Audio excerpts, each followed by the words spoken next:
I drove 3 hours with my little boy in the back seat, planning to surprise my sick mother-in-law in her hometown and my husband, who'd been looking after her there for 2 days. But the moment I stopped the car in front of the house, a neighbor, Mrs. Wilson, came running toward me. Her face was chalk white, her whole body shaking. She grabbed my arm and whispered, "Wait, don't go in. There's something you need to know." I had no idea what she meant until 15 minutes later, when police sirens screamed down the street and stopped right in front of us. Before I tell you what was really going on inside that house, do me a favor. Tell me in the comments where you're watching from, and don't forget to like this video and subscribe so we can keep bringing you more stories like this. Because in the 2 days before those sirens, my phone had gone eerily silent. My husband Mark's last message had arrived early the previous morning. Just 2 words. "Mom's resting." After that, nothing. No calls, no replies to my worried texts, just a cold, empty screen and a knot tightening in my stomach. Mark had left in a rush, saying his mother Grace was suddenly very ill back in her small hometown 3 hours away. Of course I'd urged him to go. Grace had always treated me like a daughter, never interfering, always loving our little boy, Liam, more than anything. I'd packed his bag, kissed him goodbye, and told him not to worry about us. But as the hours turned into a day, then 2, and my calls went unanswered, the silence stopped feeling like busy and tired, and started feeling like something was badly wrong. Liam was 5, bright and endlessly curious. He adored his grandma. He used to call her every weekend just to show her his latest Lego tower on video.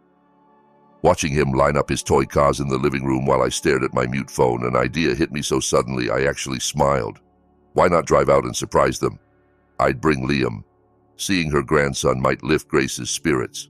Mark might be annoyed I'd driven out alone, but I knew him. The moment he saw us, the annoyance would melt into a grin. Once the idea took root, I couldn't sit still. I packed quickly. 1 backpack for Liam, 1 for me, a couple of changes of clothes for him, his favorite little robot, a light jacket, snacks, water, the car papers, my wallet. For myself, just a change of clothes and a simple headscarf. I made cheese sandwiches, filled a bottle of juice, checked the doors and gas stove twice, then buckled Liam into his booster seat in the back. "Are we going to see Grandma Grace today?" he asked, eyes shining. "Yes," I said. "But it's a surprise, okay? Our little secret." We left the city traffic behind, the scenery shifting from concrete and billboards to fields and rows of trees. Liam sang along to children's songs, then fell quiet, then started again with the questions. "Is Grandma very sick?" he asked at one point, his little voice suddenly serious. My heart squeezed. "I hope not, sweetheart," I answered. "Grandma just needs rest. That's why we're going. To make her happy, so she gets better faster. Maybe you can give her a little massage." "I will," he said earnestly. "I'll make her all better." I blinked back the sting in my eyes. As I drove, I kept replaying my last real conversation with Mark before he left. He'd looked exhausted, not just worried about his mom, but weighed down by stress at work he never fully explained. "There's a lot of pressure right now," he'd said, rubbing his temples. I'd assumed it was about deadlines, difficult clients, normal adult stuff. I told myself a few days with his mom in that quiet town would do him good. By the time the green of the countryside swallowed the last glimpse of the city, I'd almost convinced myself everything would be fine. When the navigation app told me 15 minutes remained, my heartbeat sped up with nervous excitement. I turned off the main road onto the smaller lane that led into Grace's neighborhood. I knew this street well. The row of modest houses, the old tree that leaned toward the road, the little green house at the end with flower pots on the porch. That was Grace's house, always tidy, always open. But as I pulled up that day, something felt off. The curtains were all drawn, the porch was empty, the potted plants looked wilted as if no one had watered them for days. "We're here," I said brightly for Liam's sake as I parked by the low wooden gate. He whooped, unbuckled himself as soon as I opened his door and jumped down, already halfway to the gate. I stepped out more slowly, stretching my stiff back, smoothing my scarf, rehearsing the playful surprise I'd planned. That was when I heard the shout. "Wait!" I turned. Mrs. Wilson, the neighbor across the street, was running toward us in her faded house dress, hair wild, face ashen. "Liam, come here," I called. He froze, then ran back to cling to my leg. Mrs. Wilson reached us completely out of breath. She grabbed my arm, her fingers digging in hard enough to hurt. "Don't go inside," she whispered, her voice hoarse and shaking. "Please, just wait a moment." My smile died on my lips. "What's going on?" I asked. "Is Grace okay? Is Mark inside?" She shook her head too fast, eyes flicking between me and the closed house. I don't know, she muttered. I heard. Oh, God. Her whole body trembled. Liam pressed his face into my thigh, sensing my fear even if he didn't understand the words. We stood there on the roadside, facing that green house that suddenly looked nothing like home and everything like a secret. Every window was covered. The front door was shut tight. Even the little wind chime Grace loved was still, though there was a breeze. "Please, Mrs. Wilson, you're scaring me," I said. "Just tell me, where are they?" She swallowed hard, tears welling. "Just trust me," she whispered. "Don't go in yet. We're going to wait out here." "Wait for who?" I demanded. That was when I heard it. Distant at first, then louder. A rising wail of sirens. 2 police cars came tearing around the corner, lights strobing blue and red in the late afternoon sun. They pulled up behind my car so abruptly I flinched. Doors flew open and officers poured out, 2 heading straight for Grace's gate, 2 striding toward us. The oldest one, with a solid build and sharp eyes, stopped in front of Mrs. Wilson. "Ma'am, are you Mrs. Wilson? You made the call?" She nodded weakly. Yes, detective, that's her," she added, pointing at me. "This is Rachel, Grace's daughter-in-law. She just got here. She doesn't know anything." The detective's gaze shifted to me, softer, but still all business. "Ma'am, I'm Detective Harris," he said. "I need you to stay back from the house, please." "Stay back?" My voice came out thin. "My husband is supposed to be in there. My mother-in-law is sick. I drove 3 hours with my son. Please, just let me—" "For your own safety, step across the street," he cut in, but not unkindly. "We'll go in first." Before I could argue, he'd signaled to his team. The officers at the gate moved in, weapons ready. Liam started to cry. I scooped him up, hugging him tight as we watched them reach the door. The front door was locked. One officer tested it, then nodded to the others. "On my count," someone shouted. A second later, the crack of wood splintering under a battering ram echoed down the quiet street. I flinched like I'd been hit. Liam buried his face in my shoulder and wailed. The officers rushed inside, disappearing into the darkness beyond the broken door. Then there was nothing. No voices, no footsteps, no movement. Just the sound of my own breathing and Liam's sobs and the distant hum of the town I no longer trusted. Minutes stretched like hours. Detective Harris spoke into his radio, listening, jaw clenched. Mrs. Wilson stood beside me, twisting her hands together, whispering prayers under her breath. Finally, 2 officers reappeared in the doorway. They spoke briefly to the detective, who nodded, then walked toward us. Every step he took made my heart beat louder in my ears. "Well?" I asked before he even reached us. "Did you find them? Is Grace all right? Where's Mark?" He stopped a few feet away and removed his cap, a gesture that made my stomach drop. "Ma'am," he said carefully, "the house is empty." For a moment, I didn't understand the word. "Empty?" I repeated. "What do you mean, empty? Check again. They must be in the back or the bathroom or—" "We checked every room," he said. "Every closet, every corner under every bed, the attic, the yard. There's no one inside. No signs of anyone having been here for several hours at least." I shook my head, dizzy. That doesn't make sense.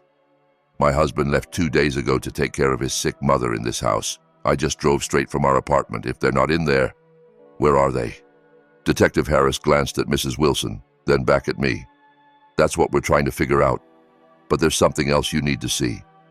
He signaled to one of the officers, who brought over a clear evidence bag. Inside was a photo in a frame. I recognized Grace immediately, healthy, smiling, wearing her favorite patterned blouse. But the background wasn't her bedroom. It was an airport. She was holding a passport and a boarding pass, beaming at the camera. "We found this in her room," Harris said. "We've already checked with immigration and the airline. This was taken yesterday morning. Grace flew to Singapore." The world tilted. "Singapore," I echoed. But Mark said. The lie finally landed with its full weight.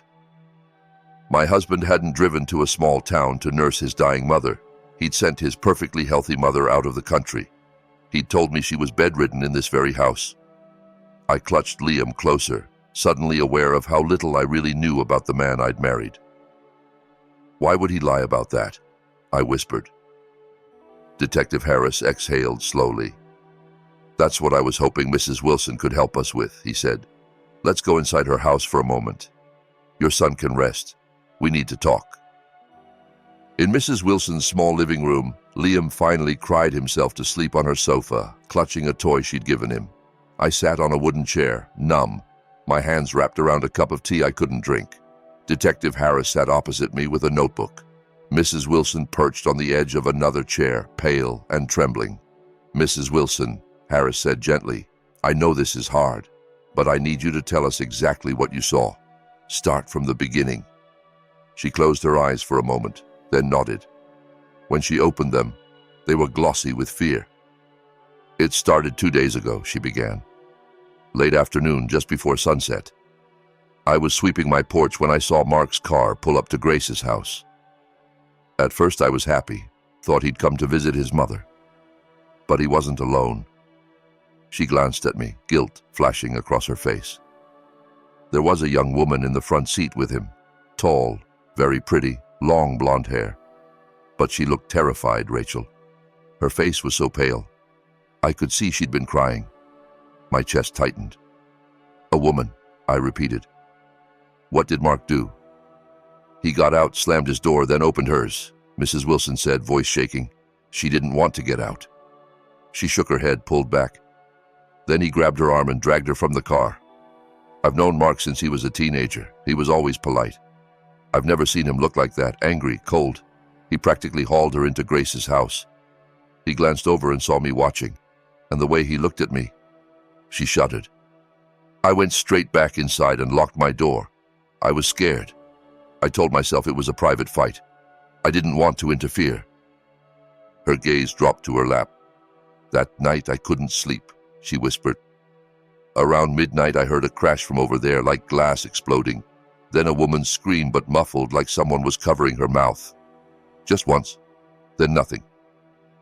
Absolute silence. I sat on my bed, shaking till morning.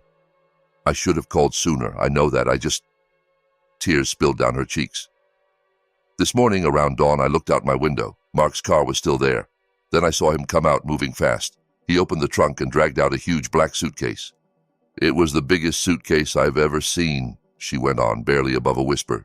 And heavy. He could barely lift it. He had to bend, pushing it into the trunk with all his strength. Then he jumped in the car and sped off without even closing the gate. That's when I knew something was terribly wrong. I didn't know what to do. I was terrified. I told myself maybe I was overreacting. Maybe it was just a fight. Then you arrived with Liam, all smiles, ready to surprise them, and I couldn't let you walk into that house. She wiped her eyes. So I called the police. Detective Harris didn't waste time. Rachel, he said, turning to me. There's something you should know about Mark and that woman. Her name is Rose. She isn't just some random stranger. My mouth felt dry. Who is she?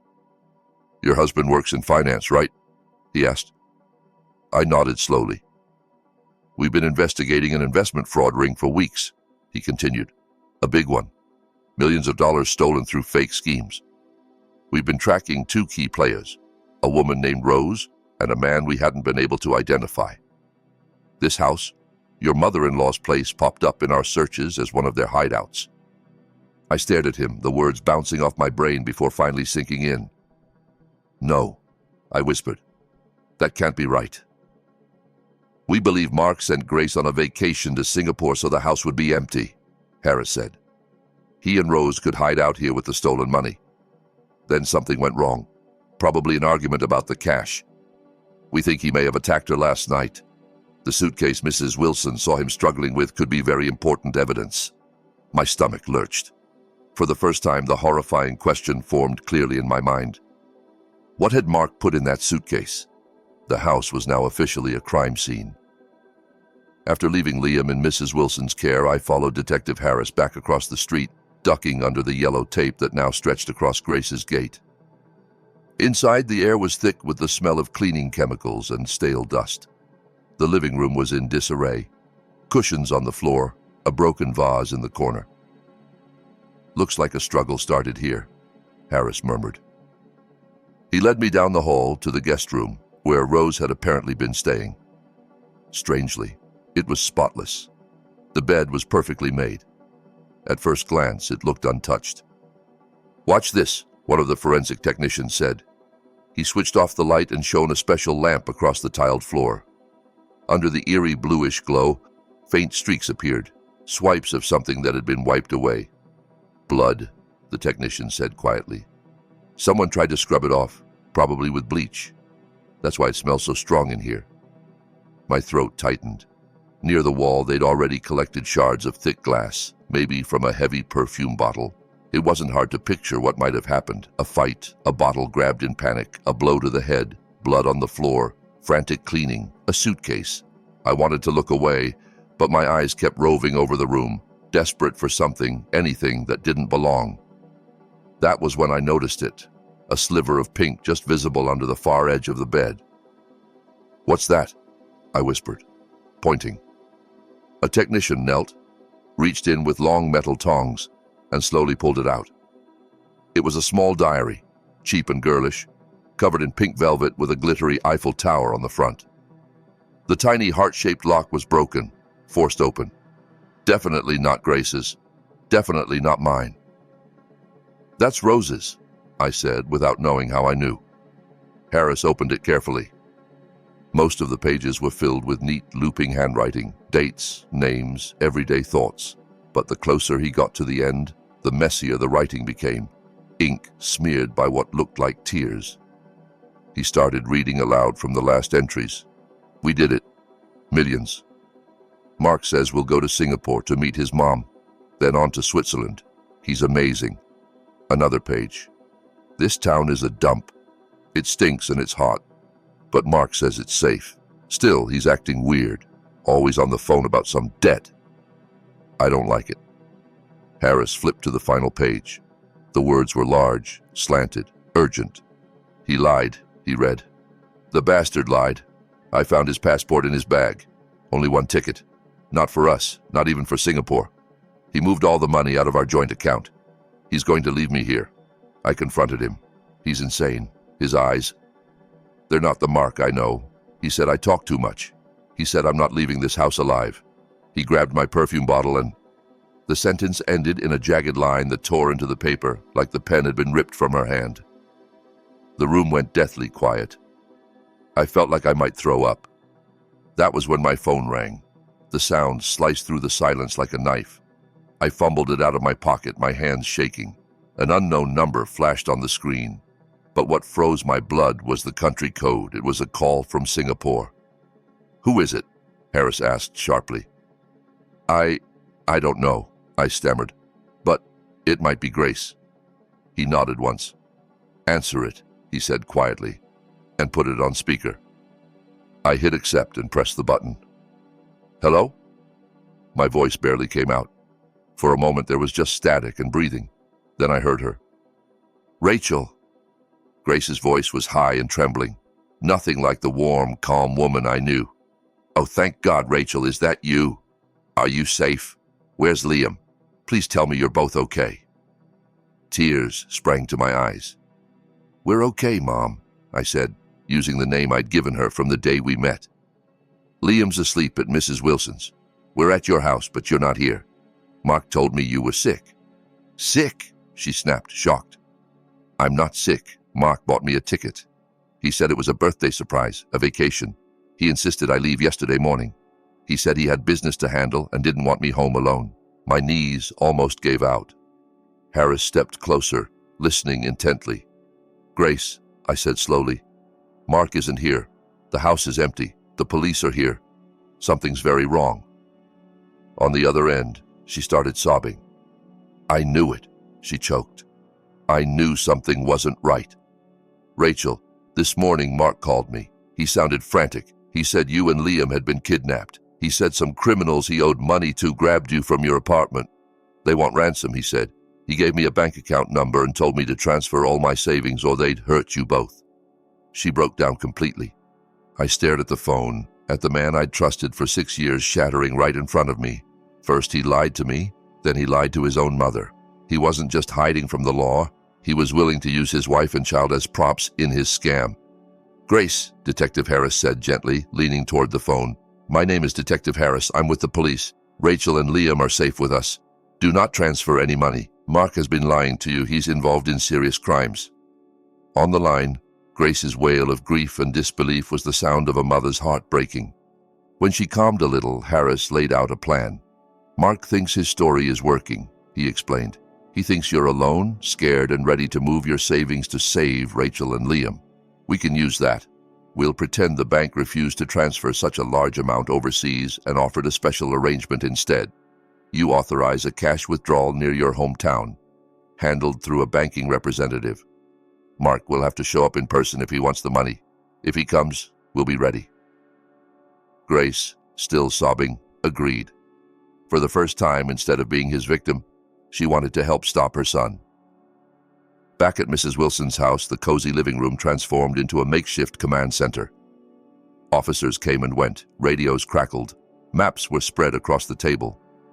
Liam woke up, confused by the uniforms and strange faces, and Mrs. Wilson distracted him with biscuits and an old toy car. I sat in the corner, watching it all. I felt strangely hollow. I had cried all I could cry. The man I loved, the father of my child, wasn't who I thought he was. He was a liar, a thief, maybe a killer. And yet, under all of that, a cold, new resolve was forming.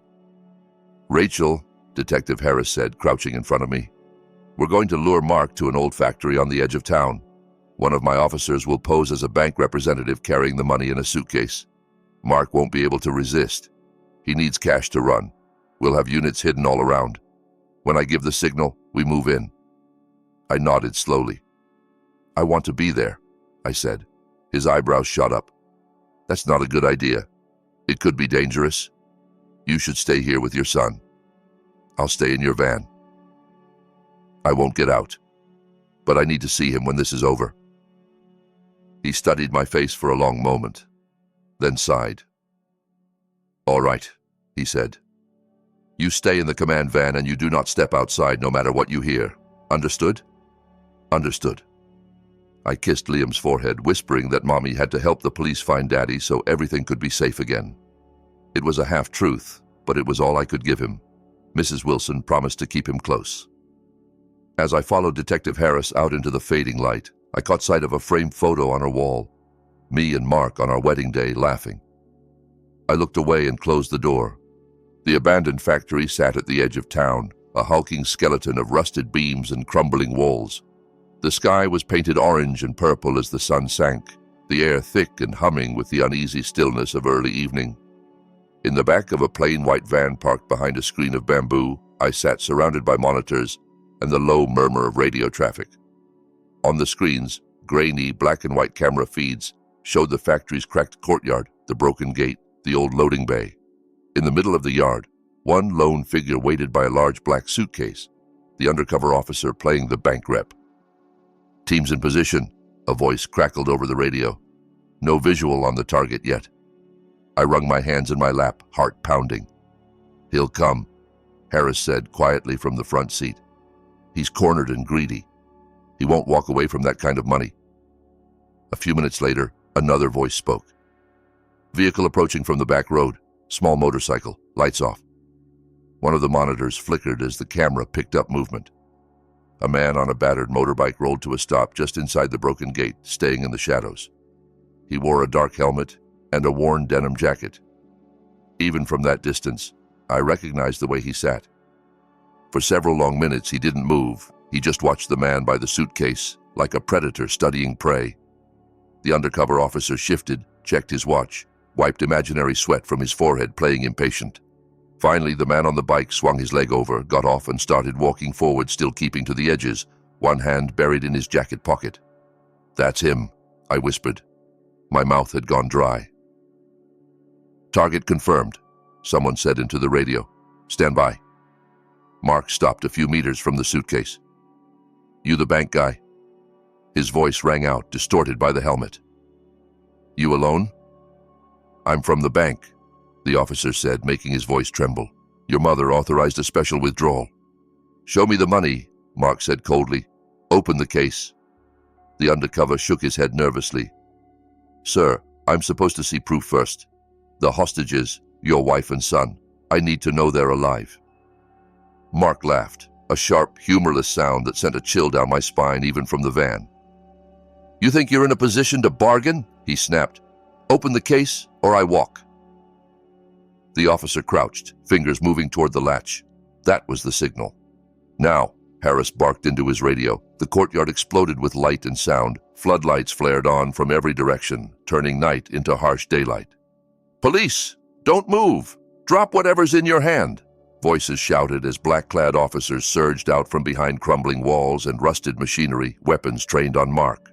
For a heartbeat he froze, like a deer caught in headlights. Then his right hand shot out of his pocket holding a gun. He fired into the air, more in panic than aim, and spun toward his motorcycle. "He's armed!" someone yelled. Shots cracked again. Warning shots into the sky, then one sharp shot that blew out his back tire just as he reached the bike. The motorcycle lurched, toppled, and Mark went down hard in the dirt. Before he could scramble up, 3 officers were on him, pinning his arms, wrenching the gun from his grip, snapping handcuffs around his wrists. He thrashed and cursed, yelling that they had no right, that they were making a mistake. The van doors slid open. Harris jumped out to supervise the arrest. I followed more slowly, ignoring his earlier order, drawn toward the scene like metal to a magnet. The courtyard smelled of dust and exhaust and adrenaline. Mark was on his knees now, hands cuffed behind his back, face smeared with dirt. His eyes swept the circle of officers until they landed on me. For a second, pure shock flashed across his face. Then, like a mask snapping into place, it shifted into desperate concern. "Rachel!" he cried. "Oh my God, you're okay! Thank God! These people, they're lying. They're the kidnappers I told you about. I came here with the money to save you and Liam. Baby, please, you have to believe me." I stopped a few feet in front of him, my heart strangely calm. All the tears I'd cried earlier had washed away the part of me that wanted to give him the benefit of the doubt. "Enough, Mark," I said quietly. "They know everything. Mom knows. I know. The lies, the money, Rose, my mother-in-law's savings, the kidnapping. All of it." His face twisted, the gentle husband act dropping away. "You stupid woman," he hissed. "You think they're on your side? You think you're safe now? You have no idea what you've done. I should have." "Should have what, Mark?" A new voice cut in, hoarse but burning with rage. Every head turned toward the factory gate. A woman was staggering into the light, clothes torn and dirty, one arm bound in a blood-stained sling, face mottled with fading bruises. I recognized her from the photo in the diary even before someone whispered her name. Rose. Later, I would learn what had happened after that last torn line in her diary. Mark had smashed the perfume bottle against her head, leaving her bleeding on the floor. Convinced she was dead or dying, he'd bundled blood-soaked sheets and clothes into the big suitcase Mrs. Wilson saw, planning to dump them where no one would ever find them, and fled at first light. But Rose hadn't died. In the early hours, half-conscious and in agony, she dragged herself out the back door and through the overgrown lot, flagging down a passing truck that took her to the nearest hospital. From there, her story eventually reached the police. That night at the factory, she'd begged to confront him. 3 months later, summer had rolled in, but the courtroom felt as cold as a refrigerator. I sat behind the prosecution table in my best blue scarf, hands folded tightly in my lap. On the other side of the room, flanked by guards, Mark looked like a ghost of himself. The confident, well-dressed manager I'd married was gone, replaced by a gaunt man in an orange prison shirt, eyes sunken, hair thinning. The trial had been long, but the outcome was never really in doubt. The evidence was overwhelming. Financial records tracing stolen funds, messages between Mark and Rose, forensic reports from Grace's house, the diary, Grace's testimony streamed in from Singapore, her voice breaking when she described the ransom call. Most damning of all was Rose's testimony. On the stand, her arm still stiff from the fracture he'd given her, she spoke in a flat, distant tone about the investment scam Mark had masterminded, how he'd charmed victims with promises of impossible returns while she played the polished face of their fake company. She described the night at Grace's house in detail, The argument, the threat, the blow, waking up in a pool of blood, crawling out, realizing he'd left her to die.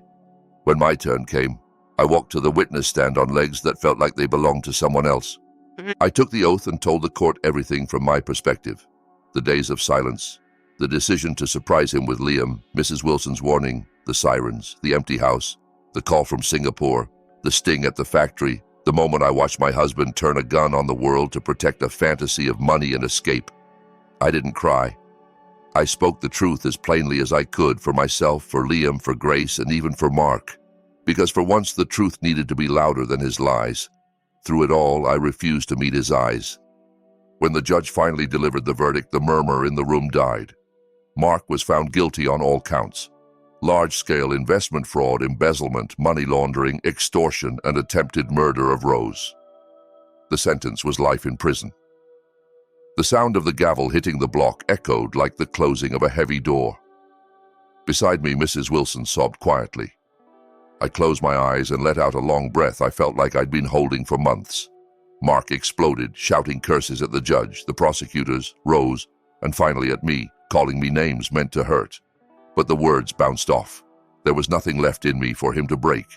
Outside the courthouse, reporters swarmed, microphones thrust forward, questions flying. How do you feel? Do you forgive him? What will you tell your son? Detective Harris shielded us as best he could. When one microphone slipped past the wall of uniforms, I answered honestly. I just want to go home and hug my child, I said. That's all that matters now. As for Rose, the judge recognized that she had been both accomplice and victim. She received a reduced sentence of 5 years, with time served taken into account. It wasn't a clean fairy tale ending, but justice, in its complicated way, had been done. 2 weeks after the sentencing, there was a knock on the door of the small rental house I'd found on the edge of the city. I wiped my hands on a dish towel and opened it. And there was Grace, standing on the step, with a battered suitcase at her feet. She looked like she'd aged 10 years in 3 months. Her shoulders sagged, her hair was whiter, and her eyes were swollen from crying. "Mom," I said, stunned. She dropped the handle of her suitcase and sank to her knees, grabbing my hands. "I'm so sorry, Rachel," she sobbed. "I'm sorry for what my son did to you. I'm ashamed. If you want me to leave, I will." My heart twisted. I knelt down with her, pulling her up gently. "Don't," I said. "You didn't do this. He did." She wiped her cheeks. "I sold the house," she whispered. "People there look at me like I'm a criminal too. I couldn't stay. I have nowhere else to go. I don't want to be a burden, but could I stay nearby? Just to be close to Liam?" Her voice broke on my son's name. I thought of everything she'd lost. Her home, her savings, her only child to a prison cell. Then I thought of Liam, who still asked about Grandma Grace with a hopeful smile. "You're not staying nearby," I said. "You're staying here. This is your home too." 6 months later, we were at the beach on a breezy afternoon, the kind of day that smells like salt and fresh starts. Liam, now almost 6, raced up and down the shoreline, chasing waves and laughing every time they chased him back. His giggles carried on the wind, light and free in a way that made my chest ache with relief. Grace and I sat on a woven mat in the sand, watching him. "Liam, not too far," Grace called, her voice warm again. "Your clothes will get soaked." "Let him," I said, smiling. "We brought extras. Let him have his adventure." Life wasn't glamorous. I worked at a small boutique, hemming dresses and altering suits. Grace cooked, kept the house tidy, and walked Liam to school every morning, holding his hand like it was the most precious thing in the world. We lived off my salary, and what was left after the authorities took back what they could from Mark's crimes and returned it to the victims. But our little rented home was full of honest laughter and quiet nights, not secrets and late-night phone calls. We talked about Mark sometimes, but never in front of Liam. To him, his father was simply away. And one day, when he was ready, I'd tell him the truth. As the sun dipped lower, painting the waves gold, Liam ran back to us, cupping something carefully in his sandy hands. "Look, Mom, Grandma, I found a perfect shell." He held it out proudly, a small white shell, smooth and unbroken. I took it, rinsed off the sand, and handed it to Grace first. She turned it over in her palm, then passed it back to me with a soft smile. "It's beautiful," I said to Liam, "just like you." He beamed and ran off again, clutching his treasure. I looked at Grace, at the child we both loved more than our own scars, and felt a peace I hadn't thought I'd ever feel again. I'd lost a husband, but I'd found something more valuable, the strength to walk away from the ruins of his lies, the courage to build a new life from the truth, and a family remade not by blood alone, but by choice and forgiveness. If you were in my place, what would you have done? Stayed blind, or followed that uneasy feeling like I did? Tell me in the comments. And if this story kept you watching all the way to the end, don't forget to like the video, subscribe, and share it with someone who needs a reminder that even after the worst betrayal, it's still possible to start again.